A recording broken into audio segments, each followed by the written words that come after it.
Hi friends, it's Rabbi Briskin with a thought for Shabbat. This week coming to you from URJ's Camp Newman in Santa Rosa, California.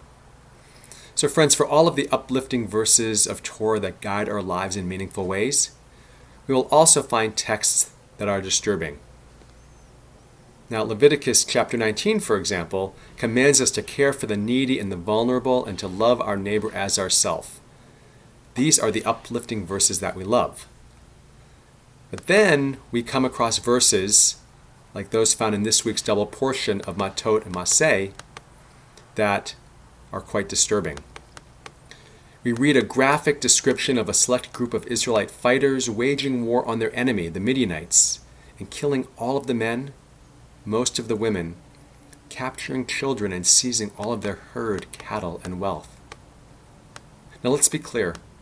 The Midianites were the enemy of the Israelites and had attempted to destroy them during their desert wanderings. However, having survived multiple attacks, and as the Israelites' journey is coming to an end, God tells Moses to avenge the Israelite people on the Midianites. Now, most of us should be appalled by this scene.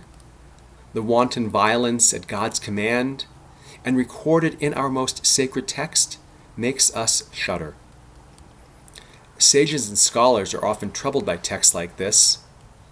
Many try to discern a different meaning, not to outright reject what is there, it is a sacred text after all, but also try to see it through a different lens. A mid-19th century text written by the Ishbitzer Rebbe called Mei HaShiloach tries to offer an additional understanding. He suggests that the Israelites' battle against the Midianites was also an inner spiritual battle to save the souls of the Israelites. The Midianites were known for possessing a robust Yetzer Hara, an inclination toward evil. The fighters that Moses sent in had the inner spiritual strength and discipline to resist the Midianites' Yetzer Hara. By destroying the Midianites, the Israelites were in a way removing these negative and destructive impulses that might otherwise continue to negatively influence them and lead them astray from God.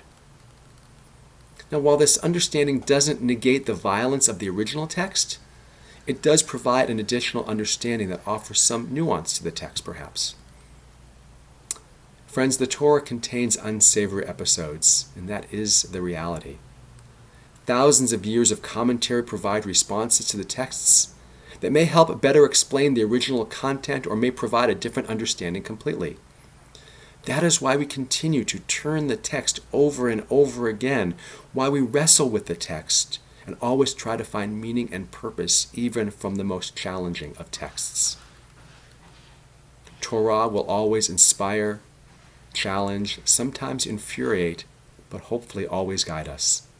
It's up to us to find the ways that we can draw out the best of what Torah can teach us.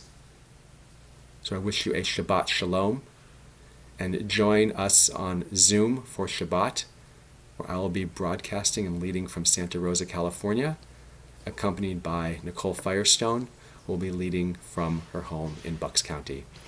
Shabbat Shalom.